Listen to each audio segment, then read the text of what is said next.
ನಮಸ್ಕಾರ ಗುರು, ನೀವು ನೋಡ್ತಾ ಇದ್ದೀರಾ ಸಂತೋಷ್ ಸ್ಟೋರೀಸ್ಗೆ ನಿಮಗೆ ಸ್ವಾಗತ. ಇವತ್ತಿನ ಥರ ಬಂದು ಪ್ರಾಕ್ಟೀಸ್ ಮ್ಯಾಚಲ್ಲಿ ಬೆಂಕಿ ಭರತ್ ಅಬ್ಬರಿಸಿದ್ದಾರೆ ಅಂತ ಹೇಳಬೇಕು. ಇಲ್ಲಿಂದ ಬೆಂಗಳೂರು ಬುಸ್ತರು ಪ್ಲ್ಯಾನ್ ಬದಲಾವಣೆ ಮಾಡಬೇಕು ಅಂತ ಹೇಳ್ತೀನಿ. ಇನ್ನೇನು ಹೆಂಗೆ ಆದರೂ ಬೆಂಗಳೂರು ಬುಸ್ತರು ಪ್ಲೇ ಆಫ್ ಅಂತ ಹೋಗೋದೇ ಇಲ್ಲ. ಇನ್ನು ಉಳಿದಿರೋ 2 ಮ್ಯಾಚ್ ದಬಂಗದಲ್ಲಿ ಕೇಳಿಸಿರೋದು ಮತ್ತು ಅರುಣಾ ಸ್ಟಾರ್ಸಿರೋದ ಬೆಂಗಳೂರು ಬುಸ್ತರು ಹೊಸ ಪ್ಲ್ಯಾನೊಂದಿಗೆ ಹೋಗಿ ಹೊಸ ತಂಡವನ್ನು ಹೊಸ ಸ್ಟಾರ್ಟಿಂಗ್ಸನ್ನು ಇಳಿಸಬೇಕು ಅಂತ ಹೇಳ್ತೀನಿ. ಭರತ್ ಅವರು ಪ್ರಾಕ್ಟೀಸ್ ಮ್ಯಾಚಲ್ಲಿ ಯಾವ ರೀತಿ ಆಟ ಆಡಿದ್ರು, ಬೇರೆ ಆಟಗಾರರು ಯಾರ್ಯಾರು ಯಾವ ರೀತಿ ಆಟ ಆಡಿದ್ರು ಎಲ್ಲ ಸಂಪೂರ್ಣ ಮಾಹಿತಿ ಕೊಡ್ತೀನಿ. ಅದಕ್ಕಿಂತ ಮುಂಚೆ ಇನ್ನು ನಮ್ಮ ಚಾನಲ್ಗೆ ಸಬ್ಸ್ಕ್ರೈಬ್ ಆಗಿಲ್ಲ ಅಂದರೆ ಕೂಡಲೇ ಕಡೆ ಕಾಣೋ ಸಬ್ಸ್ಕ್ರೈಬ್ ಬಟನ್ ಮೇಲೆ ಕ್ಲಿಕ್ ಮಾಡಿ ಸಬ್ಸ್ಕ್ರೈಬ್ ಆಗಿ, ಹಾಗೆ ಪಕ್ಕದ ಬೆಲ್ಲೈಕ ಪ್ರೆಸ್ ಮಾಡಿ ಆಲ್ ಸೆಲೆಕ್ಟ್ ಮಾಡಿ. ಯಾಕಂದರೆ ನಾನು ಮಾಡೋ ಪ್ರತಿಯೊಂದು ಅದಕ್ಕಿಂತ ಮುಂಚೆ ನೀವೇ ನೋಡ್ಬೋದು ಗುರು ಸಬ್ಸ್ಕ್ರೈಬ್ ಆದ್ರೆ. ಹಾಗಾದರೆ ಬನ್ನಿ ತಡ ಮಾಡೋದಕ್ಕೆ ವಿಡಿಯೋನ ಶುರು ಮಾಡೋಣ.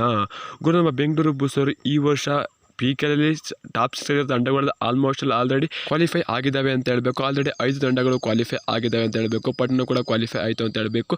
ಇನ್ನು ಉಳಿದಿರೋದು ಅರುಣಾ ಸ್ಟಾರ್ಸ್ಗೊಂದು ಸ್ಥಾನ ಅಂತ ಹೇಳಬೇಕು, ಮತ್ತು ಬೆಂಗಾಳು ವಾರಿಸ್ ತಂಡಕ್ಕೆ ಅಂತ ಹೇಳಬೇಕು. ಇವತ್ತಿನ ಬೆಂಗಾಳು ವಾರಿಸ್ ತಂಡ ಸೋಲ್ತು ಅಂತಂದರೆ ಅರುಣಾ ಸ್ಟಾರ್ಸ್ ಆಲ್ರೆಡಿ ಕ್ವಾಲಿಫೈ ಆಗ್ತಾರೆ ಅಂತ ಹೇಳಬೇಕು. ಇನ್ನು ಮುಂದೆ ಆಲ್ರೆಡಿ PK ಸೀಸನ್ 10 ಆರಿತಿದೆ ಅಂತ ಹೇಳಬೇಕು. ಇನ್ನು PKಲಿ ಎಲ್ಲ ತಂಡಗಳು ಕೂಡ 2 ಮ್ಯಾಚ್ ಉಳಿದಿದೆ. Already top 6 team already select ಆಗಿದ್ದಾವೆ ಅಂತ ಹೇಳಬೇಕು. ಬೆಂಗಳೂರು ಬುಲ್ಸ್ ನೆಕ್ಸ್ಟ್ ಮ್ಯಾಚ್ ದಬಂಗದಲ್ಲಿ ವಿರುದ್ಧ ಸ್ಟಾರ್ಟಿಂಗ್ಸನ್ನು ಬೇರೆ ಆಟಗಾರರಿಗೆ ಹೊಸ ಆಟಗಾರರಿಗೆ ಚಾನ್ಸ್ ಕೊಡಲಿ ಅಂತ ಬಯಸೋಣ ಗುರು. ಭರತ್ ಅವರು ಯಾವ ರೀತಿ ಆಟ ಆಡ್ರಪ್ಪ ಬೆಂಕಿ ಮೇಲೆ ಬರೆದಂಥ ಸಂಪೂರ್ಣ ಮಾಹಿತಿ ಕೊಡ್ತೀನಿ ಗುರು.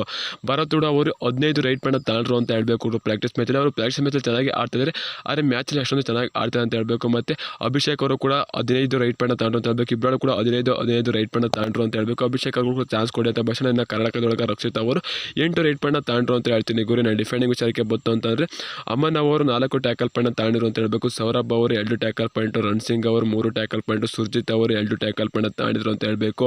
ಬೆಂಗಳೂರು ಬುಲ್ಸ್ ಇನ್ನು ಮುಂದೆ ಹೊಸ ಆಟಗಾರರಿಗೆ ಚಾನ್ಸ್ ಕೊಡಲಿ. PKಲ್ಲೇ ಆಡರವಲ್ಲ ಗುರು ಯಂಗ್ಸ್ಟರ್ಗಳು, ಅವ್ರಿಗೆ ಚಾನ್ಸ್ ಕೊಡಲಿ ಅಂತ ಬಯಸೋಣ ಗುರು. ನೀವೇಂದ್ರೆ ಕಳ್ಸೋ ಕಮೆಂಟ್ ಮಾಡಿ ಗುರು. ಸಿಗೋದು ಎಷ್ಟು ಆಟ ಬಾಯ್ ಬಂದು ನಮಸ್ಕಾರ. ಜೈ ಬೆಂಗಳೂರು ಬುಲ್ಸ್.